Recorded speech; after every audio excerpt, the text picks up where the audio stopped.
Voltamos à aula, a 33ª aula, né, de doutrina cristã. O finalzinho da segunda parte, né, a moral cristã. Em nome do Pai, do Filho e do Espírito Santo. Amém. Que o Deus de toda compaixão e bondade, que quer salvar todo ser humano, esteja convosco.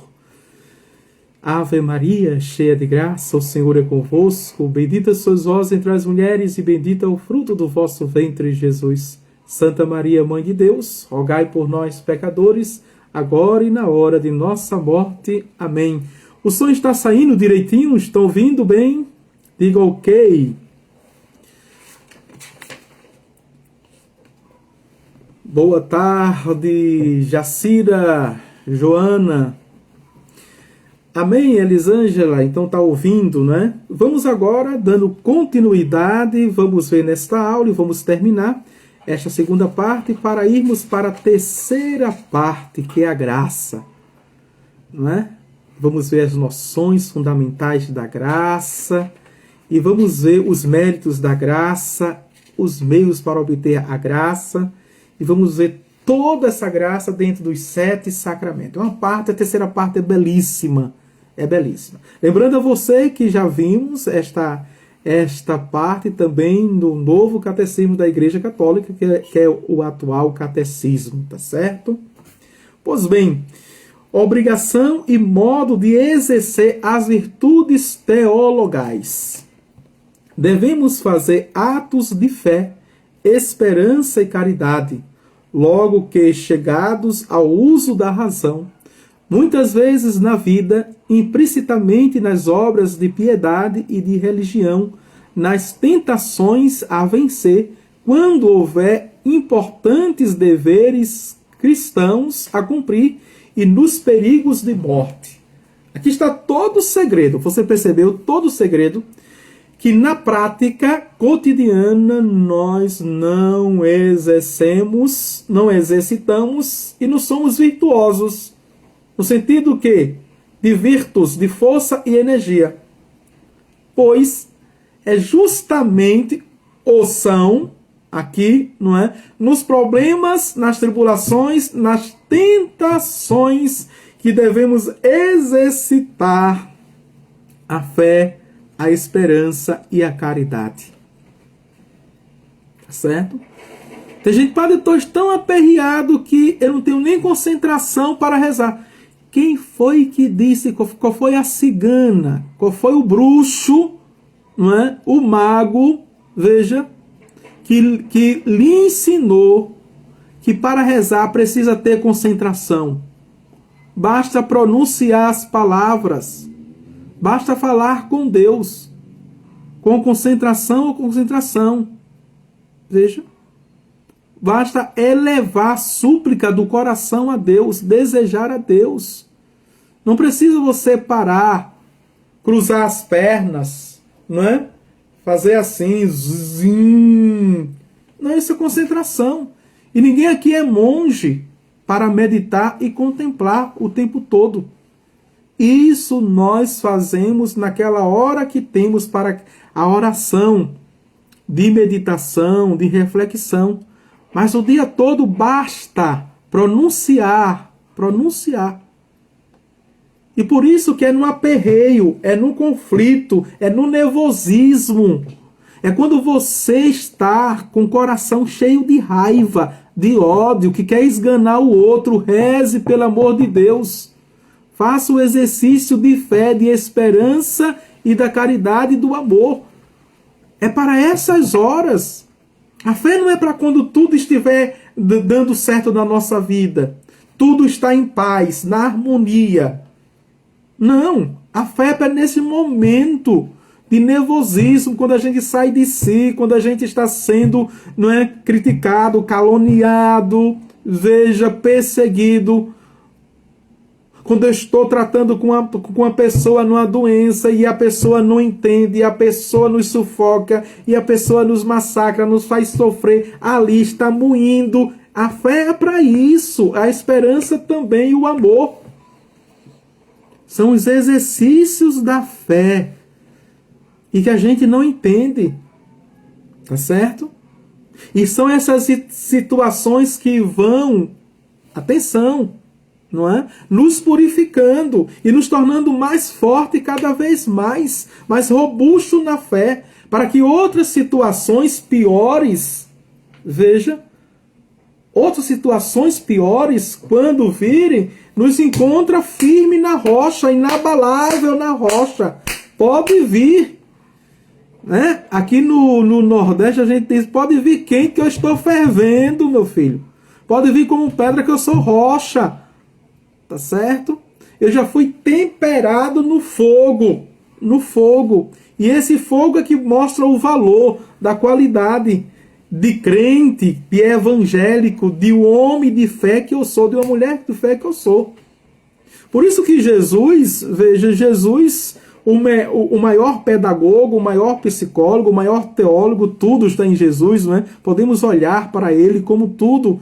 Veja, o mestre dos mestres, ele vai dizer, cuidado com o dia da manhã, que ele traz os próprios males, os perigos e os riscos. É natural, você querendo ou não, você saindo de casa, você já está correndo risco e perigo, não é? Quando você vai fazer uma prova, algum concurso, você já está competindo. Dentro do seu setor de trabalho tem 10 pessoas, 15 pessoas que estão de olho no seu emprego. Ah, é amiguinha, me dá dica, cuidado. Se você não é? Não estiver preparado e vigilante, dá uma rasteira e toma seu lugar. Cuidado. Fora é assim, dentro de casa também. Né? Tem pessoas dentro da sua casa, da própria casa, que não lhe aceita, que não lhe respeita, que não lhe considera, que não lhe valoriza. Veja, que não faz conta. A fé é para isso, para nos tornar firme, para nos tornar forte, a esperança também e o amor. E o que é a virtude? É a inclinação de fazer sempre o bem. Olha aqui. Tá certo? Vamos lá? É bom fazer muitas vezes atos de fé, esperança e caridade para conservarmos, aumentarmos e fortalecermos essas virtudes. São verdadeiras partes vitais, isto é, órgãos necessários à vida do homem espiritual que vive segundo a razão e os ditames do Evangelho.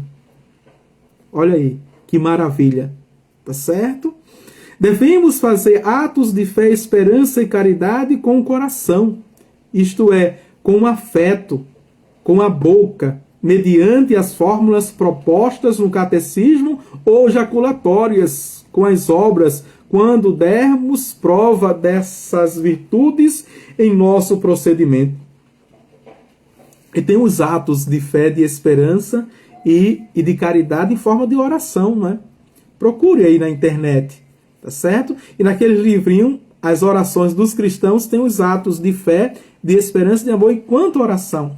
E ali, né, já tem uma catequese, no formulário da oração já tem uma catequese. Mostra pra gente o que é a fé, mostra pra gente o que é a esperança, mostra pra gente o que é, não é, a caridade. E para crescermos, daremos prova da fé se a confessamos e defendemos onde for mister defendê-la sem temor e sem respeito humano, e se vivemos as suas máximas, que rezamos em jaculatória, que proclamamos como fé. Daremos prova da esperança se não nos conturbarmos ante as perseguições, mas vivemos seguros das promessas de Deus. Daremos prova da caridade para com Deus e para com o próximo, com observância dos mandamentos e prática das obras de misericórdia espiritual e corporal. E nós sabemos já disso, né? No ano da misericórdia, aprendemos as obras, veja, de misericórdia corporal e espiritual. E na internet também tem, só você colocar, né, para você saber quais são as obras corporais da misericórdia. Quais são as obras espirituais da misericórdia? E se nulo reclamar o Senhor, daremos prova de maior amor a Ele, seguindo-lhe os conselhos evangélicos, isto é, exortações que Jesus fez para a consecução de vida mais perfeita, mediante a prática de virtudes não mandadas para a pobreza voluntária, a castidade e a perfeita obediência. São os votos, os 3 votos, né? Que os religiosos fazem, que nós fazemos. Voto de pobreza, de obediência e de castidade. Tá certo?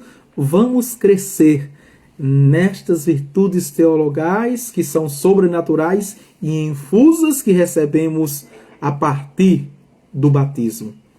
Vamos agora para as virtudes morais. Vamos ver a sua definição de virtudes morais para entrarmos nos vícios.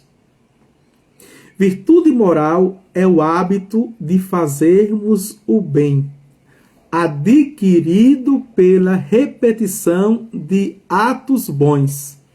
Vejam, atos bons são virtudes morais, que elas, repito, já falei, por isso que eu vou repetir, são adquiridas, são morais e naturais, não é? Pode ser também infusas, são adquiridas na minha criação, no meu berço familiar, na minha educação pelos meus pais e também escolar, pelos professores, vejam, no meu convívio social, não é? Com o meu grupo de amigos seleto, que acrescenta e me ajuda, vem também pelas leis, pelas normas e diretrizes no tecido social. Então, eticamente, veja, moralmente, dentro desse padrão, eu vou agindo, não é? E vou, diante de Deus, repetindo esses bons hábitos, que geram também, vejam, atos bons em outras pessoas. As virtudes morais têm por objeto imediato os nossos bons costumes e não se refere a Deus, senão indiretamente. É entre a gente, são naturais, viu? Comigo mesmo e com os outros no relacionamento. Que a gente chama de relacionamento pessoal e o relacionamento interpessoal. Mas tem também o relacionamento intrapessoal, um relacionamento conjugal, um relacionamento mais afetivo, não apenas efetivo, mas afetivo entre duas pessoas ou um grupo de pessoas. Foram também conhecidas e praticadas como naturais pelos filósofos pagãos. Nos cristãos tornaram-se sobrenaturais porque fortificados pela graça. Tá certo? Os filósofos pagãos viveram isso de forma natural, humanas apenas. Nós vivemos de forma humana, mas nós contamos com a graça de Deus, o sobrenatural. As virtudes morais são numerosas, mas pode reduzir-se a 4 principais, que são como sustentáculo, ou gonzo, que nós chamamos, que é o cardo, sobre que as outras giram, tá certo? Existem virtudes que ela é como o eixo central, em que, não é, estão os arames, não é, ali voltado para girar a roda, não é, o aro. Daí lhes vem o nome de cardeais, cardo, não é? Cardeais. Vem também de cabeça, tá certo? De cabeça ou eixo central. São as virtudes morais: a prudência, a justiça, a fortaleza e a temperança. As 2 primeiras nos indicam o bem, a realeza, não é? Que é a prudência e a justiça. As outras 2 nos ensinam a vencer as dificuldades e a resistir ao que nos seduz ao mal, que são o quê? Fortaleza e temperança. Vamos ver cada um agora, tá certo? De forma mais profunda, mais rápida. A prudência é a virtude que dirige todas as nossas ações. Que maravilha, né? E nos faz conhecer se realmente são boas ou convenientes, e que meios bons, convenientes e suficientes devemos escolher para exercê-las. A justiça é a virtude que nos faz dar a cada um o que lhe é devido. Em primeiro lugar, o que é devido a Deus pela virtude da religião, e depois o que é devido a nós e ao próximo. O que lhe é devido, tá certo? O que lhe é necessário, o que lhe é vital, essencial. A fortaleza é a virtude que nos faz afrontar sem temeridade e sem timidez qualquer dificuldade ou perigo, até a própria morte, pelo serviço de Deus e pelo bem do próximo. É interessante, não é? A fortaleza aqui. A temperança é a virtude que refreia as paixões e os desejos, especialmente sensuais, e modera o uso dos bens sensíveis. Jesus Cristo nos recomendou, em particular, algumas virtudes morais, e nas 8 bem-aventuranças evangélicas declarou: bem-aventurado aquele que as exercita ou exercitam. Mateus capítulos de 1 a 12. Seria interessante, não é? Para aprofundar aqui as máximas de Jesus e dentro dessa linha das virtudes morais, a gente ler esses capítulos, capítulo de 1 a 12 de São Mateus. Vamos ver rapidamente os vícios, falamos da virtude, não é? Que essas virtudes também fazem o santo, não é? Vocês sabem que o santo é reconhecido por 11 virtudes que eles cresceram aqui, não é? Na terra, na humanidade, enquanto homens e mulheres humanos. Vamos ver paixões e vícios, rapidamente, para terminarmos. Paixões são comoções ou movimentos violentos da alma. Você sabia disso? Que conceito extraordinário, né? O que é a paixão, não é? O que são paixões? Vejam, são comoções ou movimentos violentos da alma. Tá certo? Quem é entregue às suas paixões, o tempo todo está fazendo, veja, autoviolências contra si mesmo. Internamente. O tempo todo está sendo cruel. O tempo todo está sendo carrasco. O tempo todo está em aflição, está em angústia em si mesmo, mesmo que tenha milésimo de segundos de prazer. A paixão, ela é tão cruel, não é?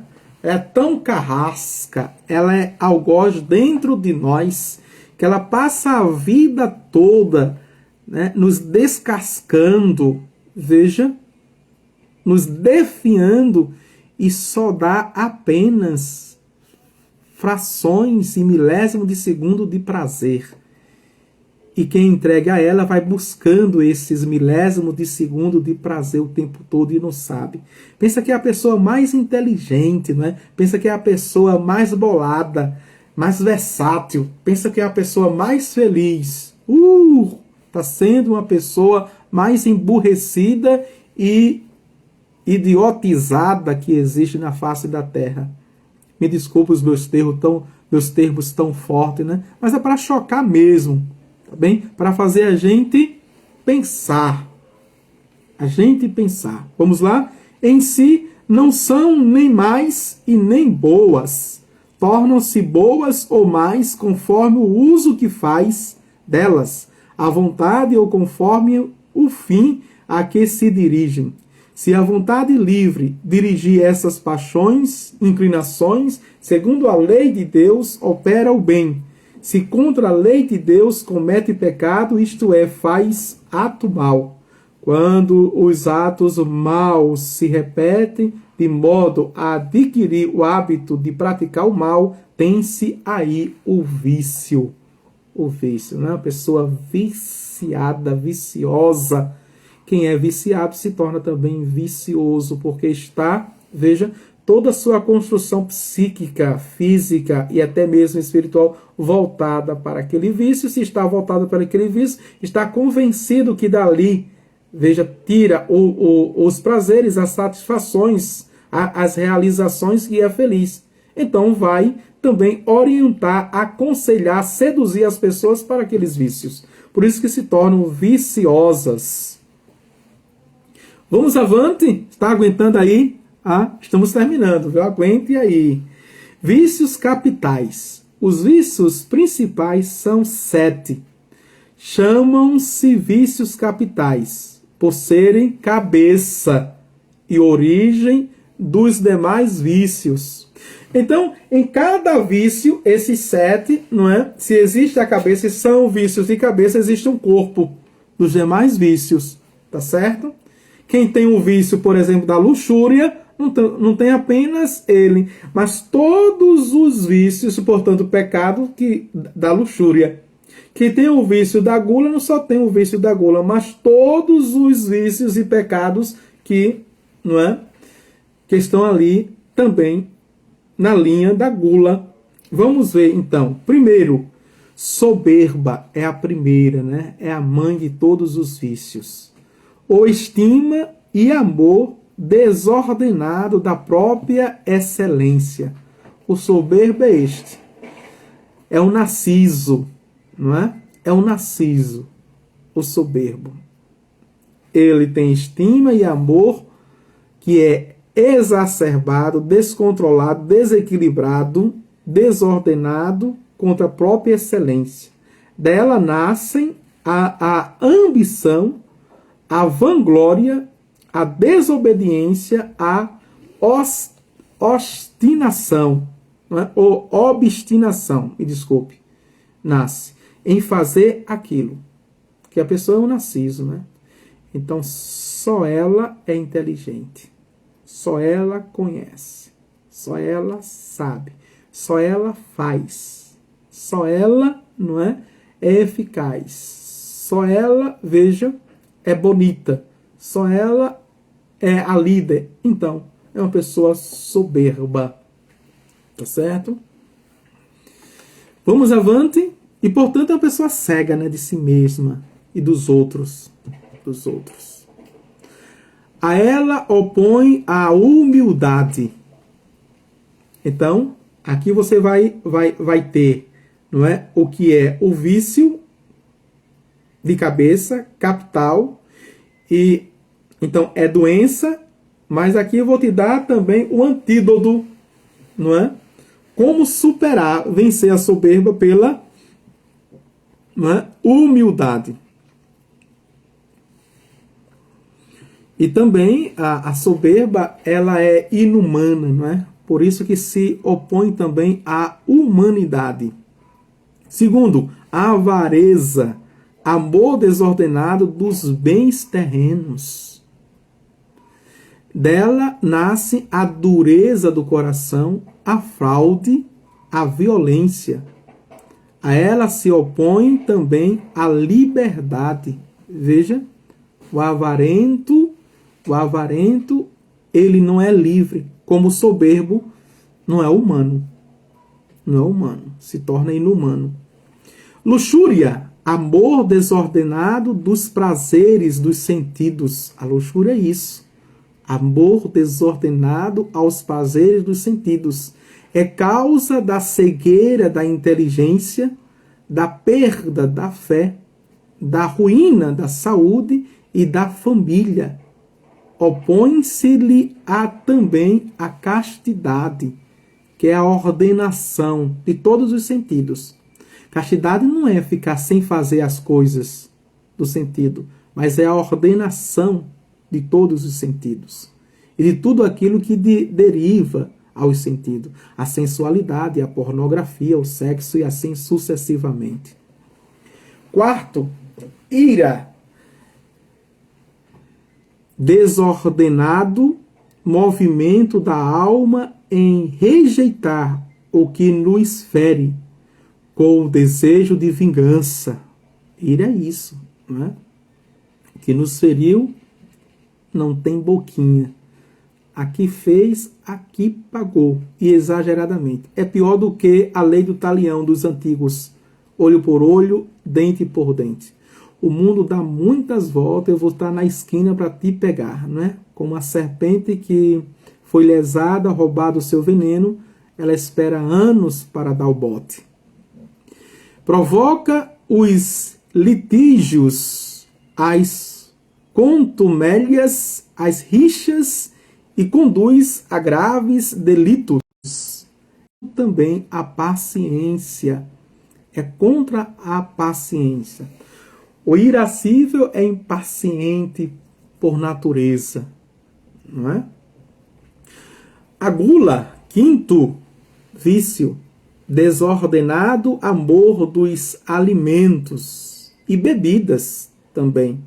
Gera a embriaguez, não é? E a impureza. Olha aqui, com isso, a impureza, não é? Que é a gula.